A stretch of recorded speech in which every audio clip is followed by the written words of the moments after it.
त्याच पद्धतीनं डोहाळे हा देखील एक संस्कार आहे. राजा दशरथ आपल्या तीनही पत्न्यांना डोहाळे विचारण्याकरता गेला. मी तुम्हाला सांगतोय, आईच्या संस्काराचा विचाराचा प्रभाव मुलाबाळावरती, त्या गर्भावरती किती असतो.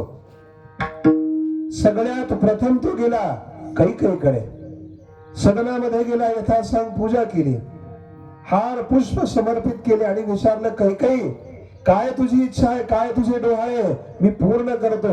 राजा दशरथ तुझ्या समोर उभा आहे. त्या कैकेयी मातेनं आपल्याला होत असलेले डोहाळे सांगितले. या होत असलेले डोहाळे त्या कैकेयी मातेने सांगितले. पहा, गोड नंद महाराजांनी वर्णन केलेलं आहे. ती कैकेयी माता राजा दशरथाला सांगते, ज्येष्ठासी धाडावे दुरी दिगंतरा, नये समाचार त्याचा माझा. राजा ऐक, अरे जो कोणी ज्येष्ठ पुत्र जन्माला येईल, त्या ज्येष्ठ पुत्राला दिगंतरामध्ये, वनामध्ये पाठवायचंय. कोण सांगत होतं? कैकेयी माता सांगत होती. कैकेयी बोलत नव्हती, कैकेयीच्या पोटातला गर्भ बोलत होता. थोडस वाईट वाटलं.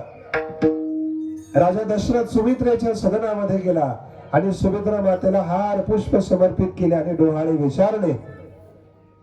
आणि ते डोहाळे विचारल्यानंतर त्या सुमित्रा मातेने अत्यंत विनम्र भावाने राजा दशरथाला डोहाळे सांगितले. राजा ऐक, प्राणनाथा ऐसे वाट तसे जीवा, वडिलाची सेवा अहर्निशी. अरे प्राणनाथा राजा दशरथा, मला असं वाटतंय की जो कोणी वडील भाऊ जन्माला येईल, त्या वडील भावाची मरेपर्यंत, आयुष्याच्या शेवटच्या श्वासापर्यंत काय करावी? सेवा करावी. आणि इतिहास पुराण ग्रंथ आपल्याला सांगतात, लक्ष्मणाने प्रभू रामचंद्राची सेवा आयुष्याच्या शेवटच्या श्वासापर्यंत केली. नाथबाबांनी गोड आरतीत वर्णन केलंय, मला आता म्हणता येणार नाही, परंतु बोलून दाखवतो. लक्ष्मणाने सेवा केली रामचंद्राची, 14 वर्ष तहान भूक नाही तयासी. नाथबाबा गोड आरतीमध्ये सांगतात, आरती ओवाळू सुंदर मेघश्याम, श्रीराम जय राम जय जय राम. ज्येष्ठ भावाची मरेपर्यंत सेवा करावी, ही मला वाटतंय. कोण बोलत होती? सुमित्रा बोलत नव्हती, सुमित्रेच्या पोटातला गर्भ बोलत होता. थोडस बरं वाटलं. कौसल्याच्या सदनामध्ये गेला. कौसल्या देहभान रपलेली होती, राम रूप झालेली होती, परंतु तरी देखील त्या राजा दशरथाने यथासांग पूजा केली आणि त्या कौसल्या मातेला आपले डोहाळे विचारले. आता अत्यंत भावपूर्ण आवेशामध्ये येऊन त्या कौसल्या मातेनं वरती हात करून आवेशामध्ये आपले डोहाळे सांगितले. काय डोहाळे सांगितले आपण नेहमी ऐकतो. आणि धनुष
समर्पक आणि अत्यंत गोड प्रमाण.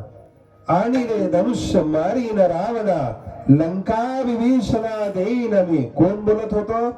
कौसल्या माता बोलत होती. कौसल्याच्या पोटातला गर्भ बोलत होता.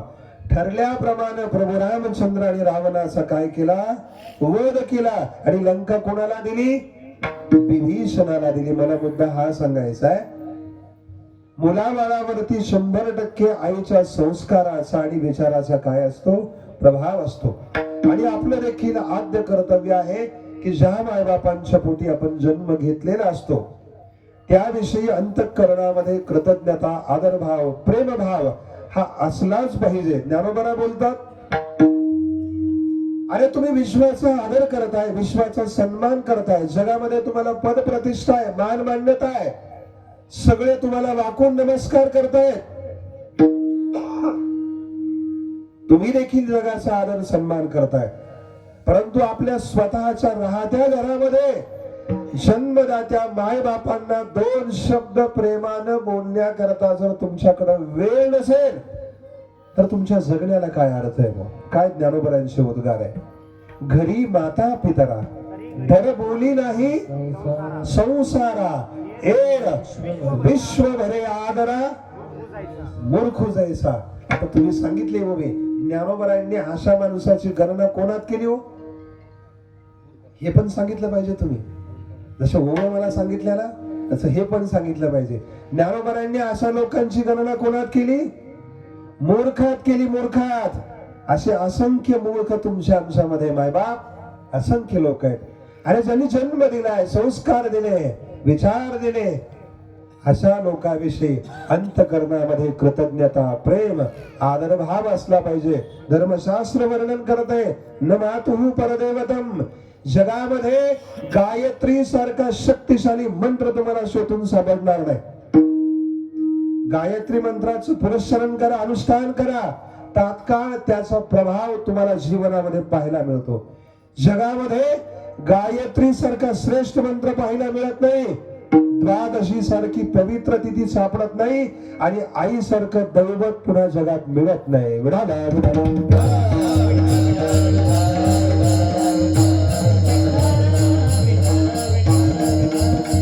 जन्मदात्या मायबापांची सेवा आपल्या जीवनामध्ये महत्वाची आहे. त्याच पद्धतीनं मानवी देह, नर शरीर आपल्याला प्राप्त झालेला आहे, तर आपल्या जीवनामध्ये भगवत सेवा, ईश्वर चिंतन या गोष्टी अत्यंत महत्वाच्या आहेत.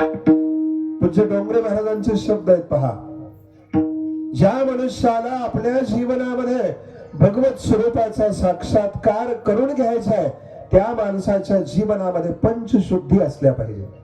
पंचशुद्धी असल्या पाहिजे. ज्याला भगवत स्वरूपाचा साक्षात्कार करून घ्यायचा ना त्याच्या जीवनामध्ये पंचशुद्धी असाव्या. कोणत्या?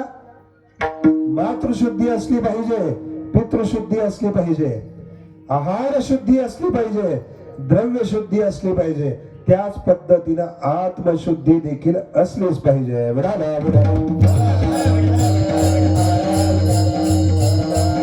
मातृशुद्धी जीवनामध्ये गरजेची आपल्याला माहिती आहे. विश्वमाऊली ज्ञानोबारायासारखं पवित्र जीवन जन्माला आलं, ज्ञानोबाराय अवताराला आले, परंतु ज्ञानोबारायासारखी संतती आपल्या पोटी जन्माला यावी म्हणून ज्ञानोबारायांच्या आई पूज्य मातोश्री रुक्मिणी आईसाहेबांनी सुवर्ण पिंपळाला किती प्रदक्षिणा घातल्या? ज्ञानोबारायांसारखी संतती आपल्या पोटी जन्माला यावी म्हणून ज्ञानोबारायांच्या आईनं 1.25 लाख प्रदक्षिणा कशाला घातल्या? सुवर्ण पिंपळाला घातल्या. त्याच्या फलस्वरूप ती संतती त्यांच्या पोटी जन्माला आली आहे. स्वामी विवेकानंदासारखं जीवन जगले असेल तर ते आईच्या संस्कारानं, आईच्या विचारानं मिळाला.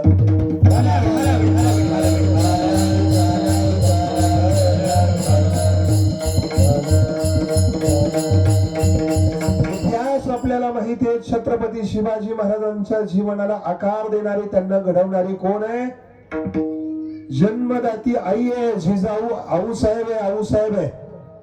आपल्याला माहिती आहे छत्रपती शिवाजी महाराजांना सर्वार्थाने ज्यांनी घडवलं जिजाऊ आऊसाहेब. जेवढ्या आदरानं समाज छत्रपती शिवाजी महाराजांचं नाव घेतो ना तेवढ्याच आदरानं जिजाऊ मासाहेबांचं देखील काय घेतलं जातं? नाव घेतलं जातं. इतिहास माहिती आहे पहा. छत्रपती शिवाजी महाराजांना कोण प्रसन्न होती बरं? सांगता येईल का आपल्याला? कोणती देवी प्रसन्न होती? आता थोडं पुढे येतो आणखी. तुळजाभवानी प्रसन्न होती, भवानी माता प्रसन्न होती. कधी आपण विचार केला का भवानी माता का प्रसन्न होती? ती देवी का प्रसन्न होती? कधी आपण विचार केला का? अरे घरातली आई प्रसन्न होती म्हणून मंदिरातली देवी प्रसन्न होती. पहा पूज्य उद्धव महाराज छान बोल सांगत असतात. भवानी माता का प्रसन्न होती? देवी का प्रसन्न होती? अरे घरातली आई प्रसन्न होती म्हणून मंदिरातली देवी प्रसन्न झाली. हो विठाला विठाला.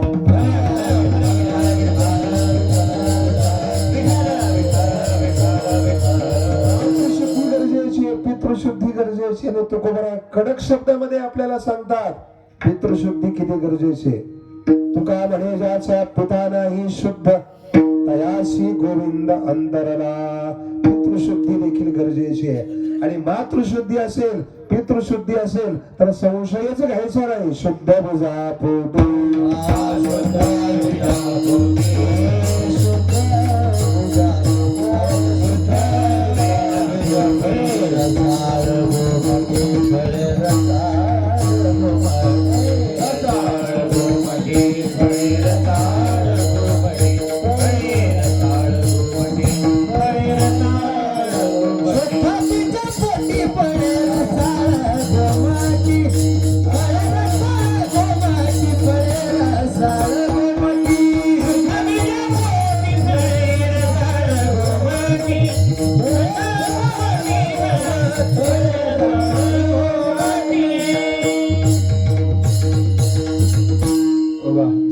आज माझा आवाज जरी बसलेला असेल परंतु तुम्ही सगळे उभे असल्यामुळे मला चिंता नाही.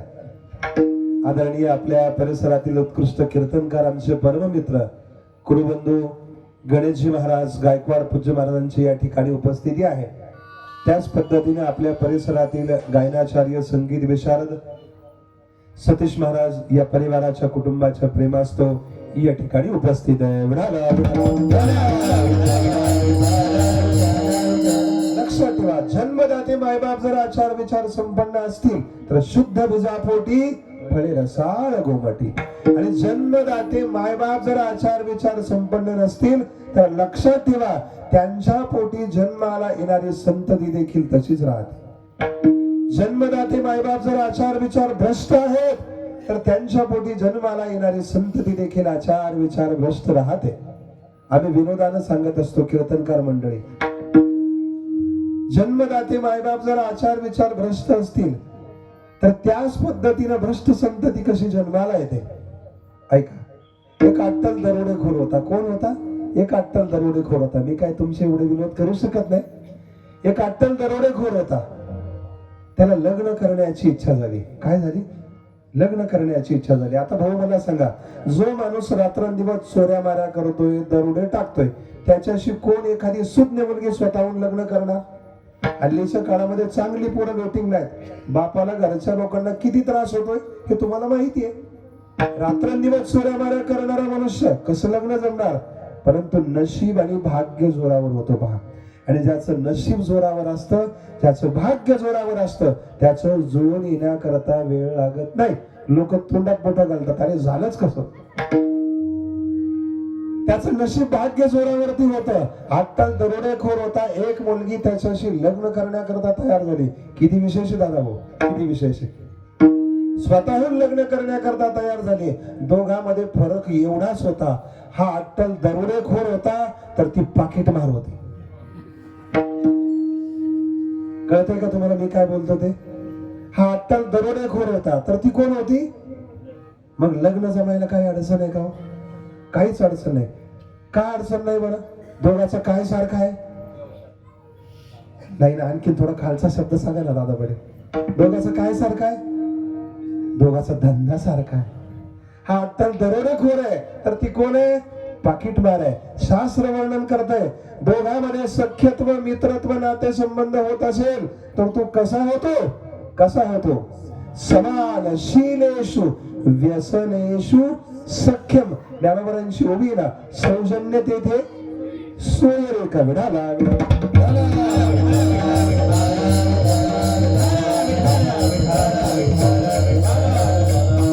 काहीतरी दोघाला एकमेकाचं पटलं असेल म्हणूनच लग्न जमलं. लग्न जमलं, बोहण्यावर चढले, त्यांच्या पोटी एक संतती जन्माला आली. प्रसंग असा घडला, लक्ष देऊ नये का?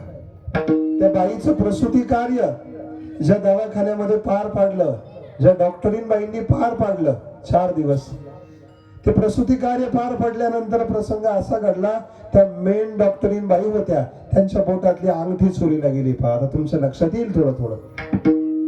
तिच्या सहकारी जेवढ्या नर्स होत्या सगळ्या दवाखान्यात अंगठी शोधली नाही, अंगठी काही सापडली नाही. एका नर्सचा प्रकार लक्षात आला. तिनं सांगितलं, मॅडम 4 दिवसापासून आम्ही अंगठी शोधतोय, अंगठी काही सापडत नाही. मला पक्का संशय हा मुलगा जन्माला आलाय ना, जन्माला आल्यापासून त्यानं आपली अशी मूठ आवळून धरली, मूठ आवळून धरलीये. 100% तुमची अंगठी त्याच्या मुठीमध्ये असली पाहिजे. आणि खरोखर त्या प्रसंगाची शहानिशा करण्याकरता त्यांची सगळी टीम तिथे गेली आणि सर्वांच्या समोर त्याची काय केली, मूठ उघडल्या गेली. त्या बेट्यानं जन्माला आल्याबरोबर आपल्या धंद्याला सुरुवात केली. वंशी दुराचारी पुत्र झाला, वंशी दुराचारी पुत्र झाला, वंशी दुराचारी पुत्र झाला, वंशी दुराचारी पुत्र झाला. आहा काटा कांदे हरी चितीत, आहा काटा कांदे हरी चितीत, आहा काटा कांदे हरी चितीत, आहा काटा कांदे हरी चितीत. हो दुराचारी, वंशी दुराचारी पुत्र झाला, वंशी दुराचारी, वंशी दुराचारी पुत्र झाला. गळ्याची नागरी नव्हेची गावांध, गळ्याची नागरी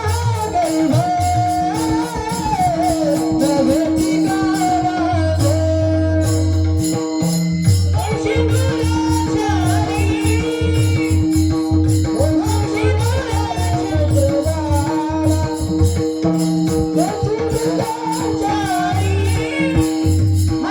वंशी दुराचारी,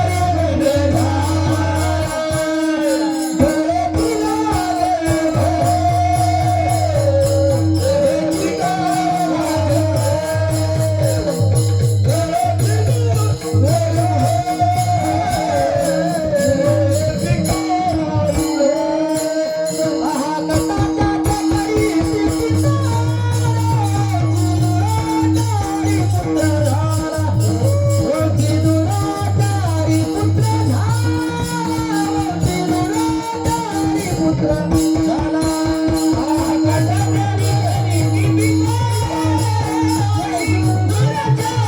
पुत्र झाला, वंशी दुराचारी, वंशी दुराचारी पुत्र झाला.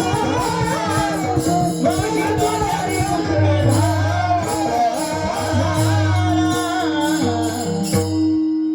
गावांध, कटा त्यांचे करीती पितारा वंशी दुराचारी पुत्र झाला. अशी भ्रष्ट संतती आपल्या कुटुंबामध्ये परिवारामध्ये जर जन्माला आली तर आपल्या वाडवडिलांचे पूर्वजांचे पितरांचे आशीर्वाद लागत नाही, त्यांचा शाप लागतो. आणि सत्कर्म करणारी पुण्य कर्म करणारी संतती जर आपल्या घरामध्ये कुटुंबामध्ये जर जन्माला आली तर जन्मदात्या मायबापांचा आपल्या पितरांचा आशीर्वाद मिळतो. तुका म्हणे पितृ आशीर्वाद देती आणि कल्याण इच्छिती सदा त्यांचे. आपल्याकडून परमार्थ घडत असेल, सत्कर्म दान धर्म आदी क्रिया घडत असतील तर निश्चित आपले पितर आपल्याला आशीर्वाद देतात. मायबाप बुडाला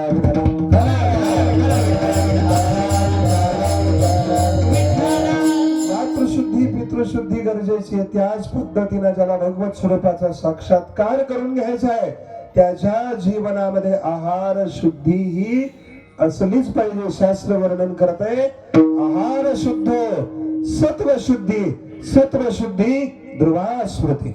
काय ज्ञानोबरांच्या उभ्या जेवी जैसा घेपे आहारो पुढे तैसाची होय आकारो धातू तैसा अंतरू भाव पोखे. काय ज्ञानोबरांच्या उभ्या भांड्याची तापे आतुले उदकही तापे तैसी धातू वशे आटोपे चित्तवृत्ती विडाला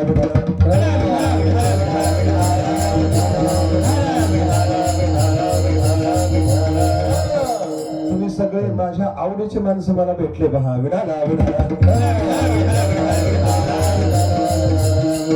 अरे असं काही असेल तर आम्हालाही सांगायला बोलायला तुम्हालाही ऐकायला आनंद राहतो विडाला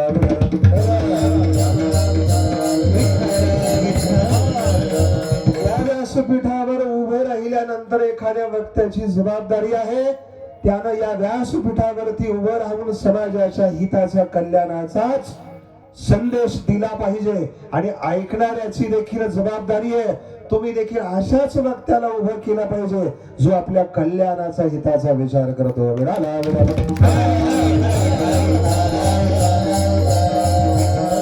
या व्यासपीठाकडे या क्षेत्राकडे केवळ मनोरंजनाचं साधन म्हणून जर तुम्ही पाहत असाल ना तर हे खूप मोठं दुर्दैव आहे आपणच आपल्या हाताने आपला आत्मघात करतोय आत्मघात शब्दाचा अर्थ तुम्हाला कळतोय का विडाला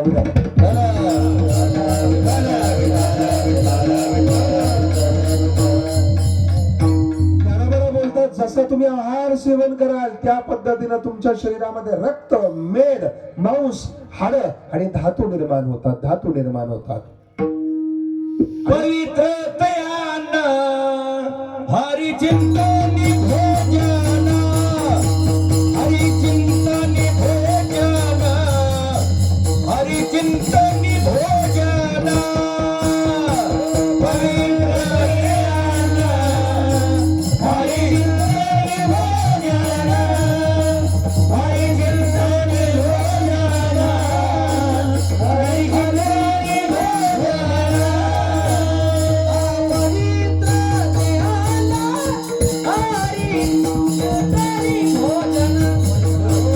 हरि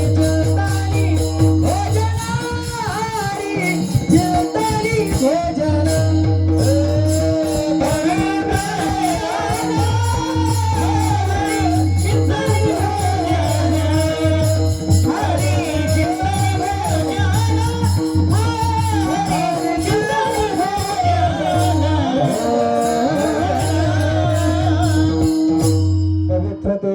हरी चिंतनी भोजन हरीच्या चिंतनामध्ये भगवंताच्या नामस्मरणामध्ये जे अन्न सेवन केलं जातं ते पवित्र असतं आपले विचार पवित्र राहावे आपले संस्कार पवित्र राहावे असं वाटत असेल तर पवित्र अन्न सेवन करा त्याबरोबर आपल्या ताटातल्या अन्नाची कधीही निंदा करू नका जो माणूस ताटातल्या अन्नाला नावं ठेवतो किंवा ताटातल्या अन्नाची निंदा करतो ज्ञानोबा बोलतात कारण जे जीविता वाणिले जरी सेविता ते अन्नाची पंड सुता होय विष होय लक्षात ठेवा कधीही अन्नाची निंदा करू नका तुमच्या ताटात पक्वान्न असू द्या तुमच्या ताटात चटणी भाकर असू द्या देवाच्या कृपेनं 2 टायमाचं जेवण भोजन प्रसाद आपल्याला मिळतोय हे आपण आपलं भाग्य समजायचं आणि या जगामध्ये असंख्य अशी लोक आहे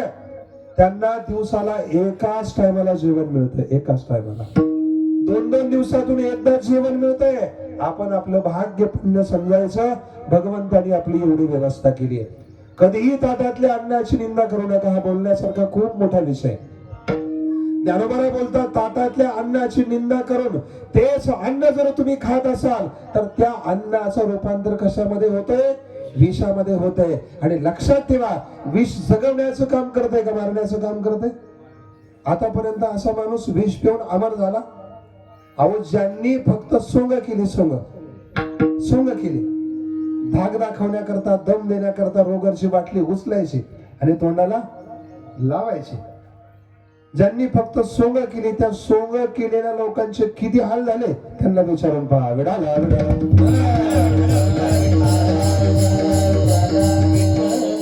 विष पिऊन जो माणूस वाचलाय ना विष पिऊन जो माणूस वाचलाय त्याच्या पुढे तुम्ही रोगरची बाटली धरा आणि त्याला सांगा की बाबा एखादा घोट घे आता माझी 10 एकर जमीन तुझ्या नावावर करतो एखादा घोट घे तो म्हणतो माझी 20 एकर घे पण बाटली मला दाखवू नको तेवढं त्यांनी सोचलेलं राहतं